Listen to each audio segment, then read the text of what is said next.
Hello बच्चों, let's read this question. The question says when electron jump from second excited state to first excited state, then it's de Broglie's wavelength. So हमारे पास इस question में बात हो रही है de Broglie's wavelength की. तो की कंसेप्ट है जो वो क्या आ जाएगा, de Broglie's wavelength. अब हमारे पास de Broglie's wavelength है, उसको हम रिप्रेजेंट करते हैं लैम्डा से और इसका रिलेशन होता है हमारे पास h upon p, where h हमारा होता है प्लैंक्स कांस्टेंट, इसकी वैल्यू फिक्स है, और p होता है हमारा मोमेंटम.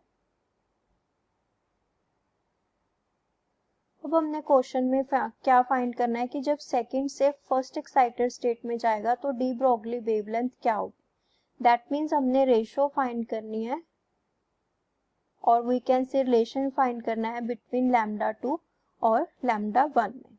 अब हमारे पास अगर हम देखें इस रिलेशन को, h की वैल्यू तो कांस्टेंट है, सो जो वेवलेंथ की वैल्यू है वो मोमेंटम पे डिपेंड करेगी. मोमेंटम तो गिवन नहीं है, लेकिन हमारे पास जो मोमेंटम का रिलेशन होता है in terms of kinetic energy that is 2m/e⁻, where m हमारे पास होता है मास और E क्या होती है हमारे पास एनर्जी.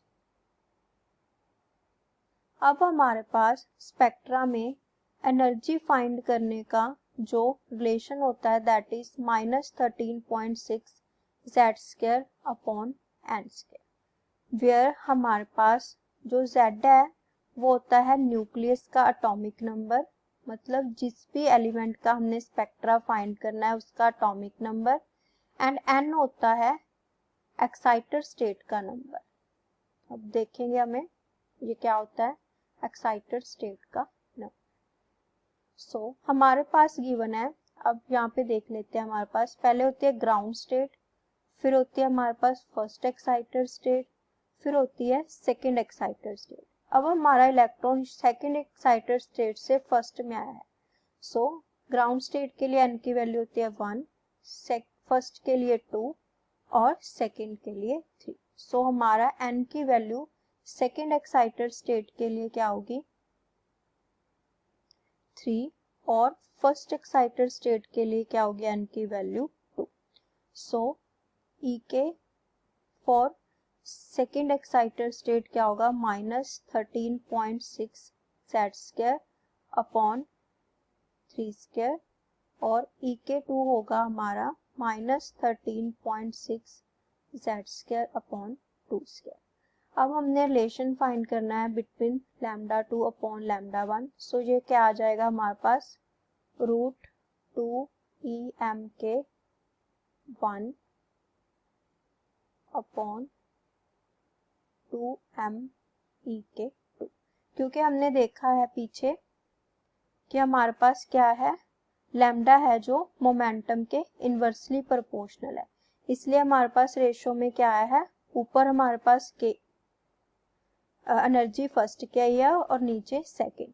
सो वैल्यूज पुट करेंगे हम तो क्या आएगा 2m -13.6 z² upon 2² upon 2m -13.6 z² upon 3.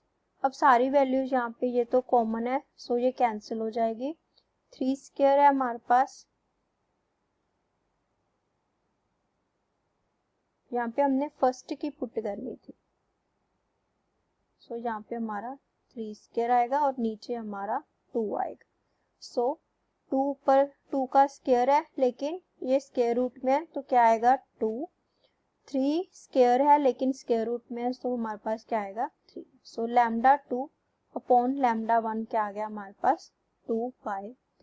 सो कौन सी ऑप्शन है हमारे पास, ऑप्शन सी becomes 2/3 times.